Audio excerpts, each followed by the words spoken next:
anchorage, sir! Oh, we won't even make it past the shallow! No, we won't!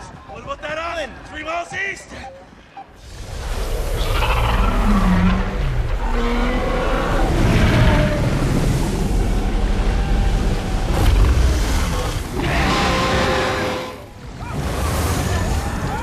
Ship secure. Adjust the door!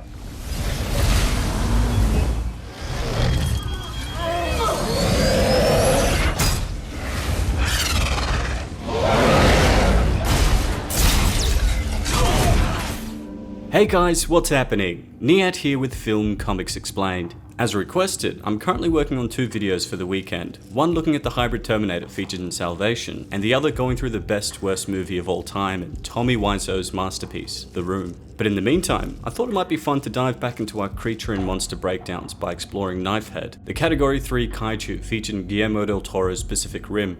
Though loosely modelled around the creatures of Earth, the Kaiju were different from any other life form found on the planet, not just because they were giant monsters from another dimension, but because they were specifically bred and cloned for warfare.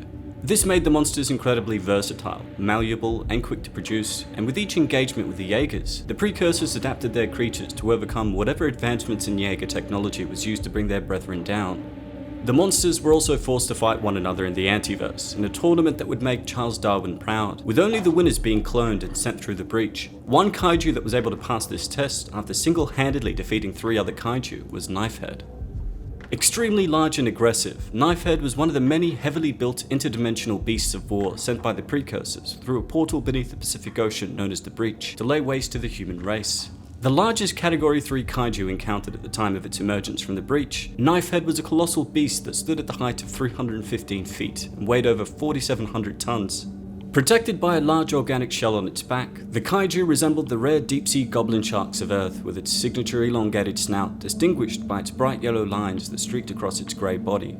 The 6-limbed creature possessed a bony, armoured carapace and used its rear pair of legs for locomotion, while its massive forelimbs, each with 3 clawed digits and a larger middle digit, were used as weapons to savagely attack its prey.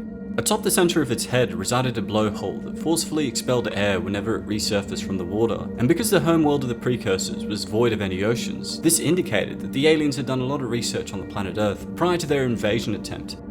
Apart from the unique blue glow emanating from its eyes and the interior of its mouth, KNIFEHEAD's most distinguishing feature was the enormous knife-like bone structure, which protruded from above its snout and could cut through the armour of a Jaeger, from which the beast got its name. Much like Slattern, Trespasser, and Scunner, KNIFEHEAD's primary forearm bones had a fleshless gap between them that looked like 2 fused arms ending in 3-digited claws. To me, this indicated that much like the Jaegers created by humanity, the Kaiju sent over by the Precursors were composed of several components. The sequel, Pacific Rim Uprising, also alludes to this idea with the introduction of the Mega Kaiju that was an amalgamation of Raijin, Hokudra, and Tricorn, merged together by swarms of smaller robotic Kaiju.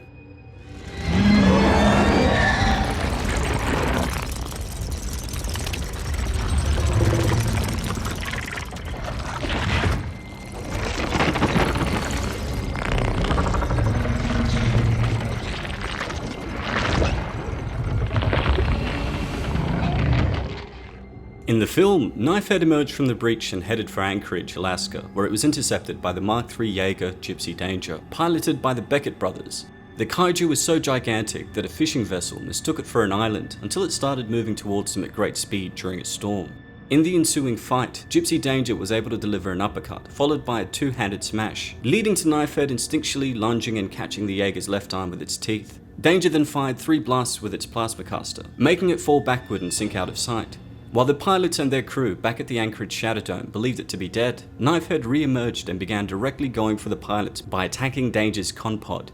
The Kaiju's intelligence was evident once more when Gypsy Danger attempted to fire its plasma caster again, causing KNIFEHEAD to react by pulling the arm aside and driving the sharp end of its nose into the Jaeger's left shoulder, ultimately tearing the entire arm off in the process. Realizing that the best way to defeat the Jaeger was to go for its pilots, the beast then tore off a large section of the con-pod, killing Yancey, before Rolly was able to charge the plasma caster to full and fire off one final round directly into the Kaiju's face and kill it.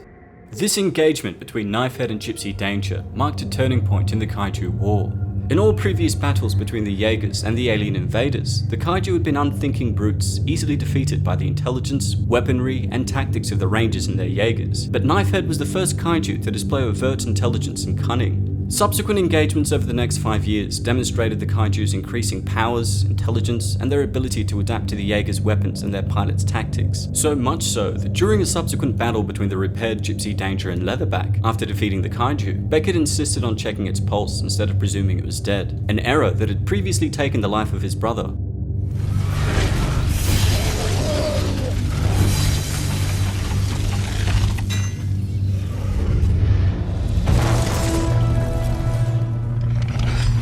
I think this guy's dead, but let's check for a pulse.